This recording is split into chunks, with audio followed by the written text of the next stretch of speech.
나는 이 글을 쓰려고 종이를 펴놓고 붓을 들 때까지 담요란 생각은 털끝만치도 하지 않았다. 꽃 이야기를 써볼까? 이내 요새 살림살이 꼴을 적어볼까? 이렇게 뒤숭숭한 생각을 거두지 못하다가 일전에 누가 보내준 어떤 여자의 일기에서 몇 절 뽑아 적으려고 하였다. 그래, 그 일기를 찾아서 뒤적거려 보고 책상을 마주 앉아서 펜을 들었다.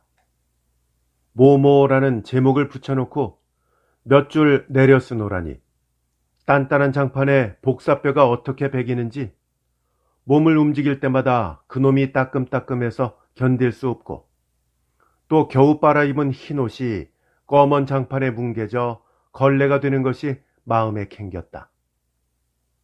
따스한 봄볕이 비추고 사지는 나른하여 졸음이 오는데 이런 생각 저런 생각 신경이 들먹거리고 게다가 복사뼈까지 따끔거리니 쓰려던 글도 써지지 않고 그대로 앉아 있을 수도 없었다. 그러나 길이 급한 글을 맡아놓고 그저 있을 수는 없는 일이다. 나는 한 계책을 생각하였다. 그것은 별 계책이 아니라 담요를 깔고 앉아서 쓰려고 한 것이다. 담요래야 그리 훌륭한 것도 아니고 깨끗한 것도 아니지만 그래도 그것이나마 깔고 앉으면 복사뼈도 따끔거리지 않을 것이요. 또 의복도 장판에서 덜 검을 것이라고 생각한 까닭이었다. 이불 위에 접어서 깔고 보니 너무 넓고 엷어서 마음에 들지 않았다. 다시 펴서 길이로 3번 접고 옆으로 3번 접었다. 이렇게 쭉 펴서 6번 접을 때 내 머리에 언뜻 떠오르는 생각처럼 내 눈앞을 슬쩍 지나가는 그림자가 있다. 나는 담요 접던 손으로 찌르르한 가슴을 부둥켜 안았다. 이렇게 멍하니 앉은 내 마음은 시간이라는 층계를 밟아 멀리 옛적으로 달아났다. 나는 끝없이 달아나는 이 마음을 그대로 살라버리기에는 너무도 아쉬워서 그대로 여기에 쓴다. 이것이 지금 담요라는 제목을 붙이게 된 동기다. 3년 전 내가 집 떠나던 해 겨울에 나는 어떤 깊숙한 큰 절에 있었다. 헛고이 적삼을 입고 이 절 큰 방 구석에서 우두커니 쭈그리고 지낼 때에 고향에 계신 늙은 어머니가 보내주신 것이 지금 이 글 제목으로 붙인 담요였다. 그 담요가 오늘까지 나를 싸주고 덮어주고 받쳐주고 해서 한시도 내 몸을 떠나지 않고 있다. 나는 때때로 이 담요를 만질 때마다 느끼는 것이 있으니 그것이 즉 이 글에 나타나는 감정이다. 집 떠나던 전해였다. 나는 국경 어떤 정거장에서 일하고 있었다. 그때는 그 일이 괴로웠지만 지금 생각하면 그것이 오히려 사람다운 일이었을지 모른다. 어머니와 아내가 있었고 어린 딸년까지 있어서 허나 성하나 철 찾아 깨끗이 빨아주는 옷을 입었고 새벽부터 밤까지 일자리에서 껄떡거리다가는 내 집에서 지은 밥에 배를 불리고 편안히 쉬던 그때가 바람에 불리는 갈꽃 같은 오늘의 비기면 얼마나 행복일까 하고 생각해보는 때도 많다. 더구나 어린 딸년이 아침 저녁 일자리에 따라와서 방긋방긋 웃어주던 기억은 지금도 새롭다. 그러나 그때는 풍족한 생활은 못 되었다. 그날 먹는 생활이었고 그리 되고 보니 하루만 병으로 쉬게 되면 그 하루 양식값은 빚이 되었다. 따라서 잘 입지도 못하였다. 아내는 어디 나가려면 딸년을 업을 포대기조차 변변한 것이 없었다. 그때 우리와 같이 이웃에 새 집을 얻어가지고 있는 K라는 사람이 있었다. 그 사람도 나처럼 정거장에서 일하고 있었는데 그 부인은 우리 집에 늘 놀러 왔다.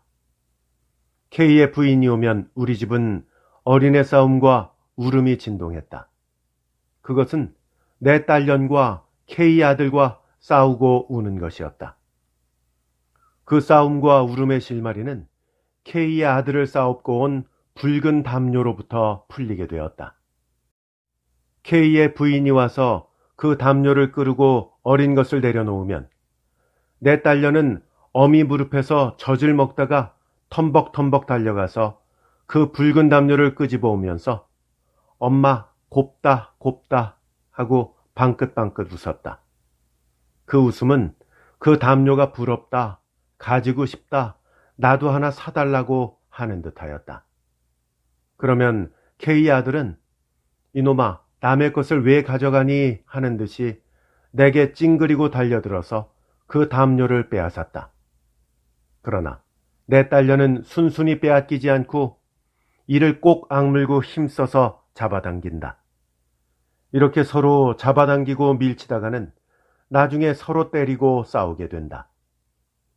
처음 어린 것들이 담요를 밀고 당기게 되면 어른들은 서로 마주보고 웃게 된다.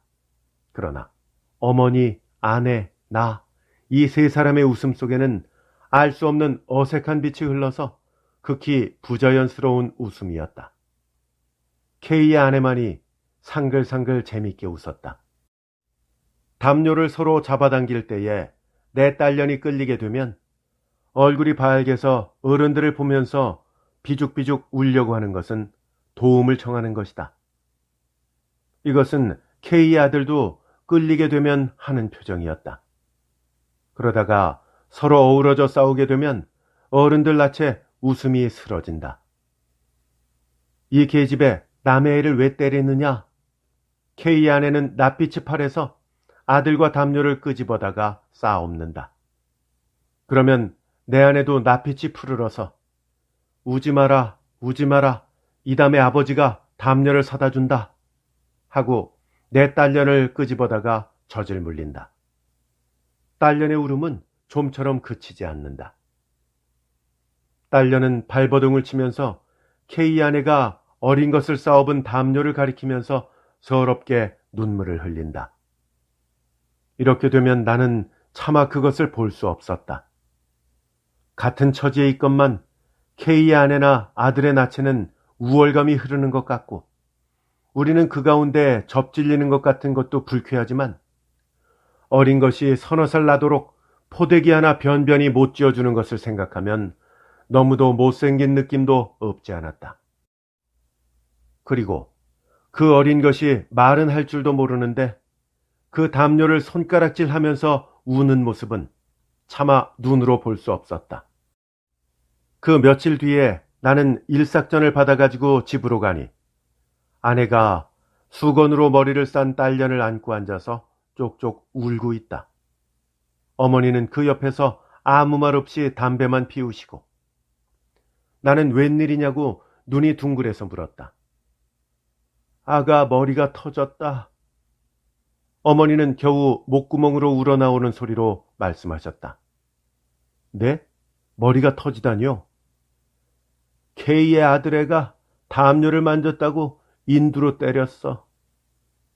이번엔 아내가 울면서 말했다. 인두로. 나는 나도 알 수 없는 힘에 문 밖으로 나갔다. 어머니가 쫓아 나오시면서 예, 철없는 어린 것들 싸움인데 그것을 타가지고 어른 싸움이 될라 하고 나를 붙잡았다. 나는 그만 오도 가도 못하고 가만히 서 있었다.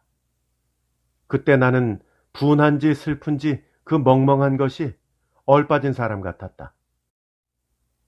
모든 감정이 점점 가라앉고 비로소 내 의식에 돌아왔을 때 내 눈물에 흐리고 가슴이 메어지는 것 같았다. 나는 그 길로 거리에 달려가서 붉은 줄, 누런 줄, 푸른 줄이 있는 담요를 4원 50전이나 주고 사왔다.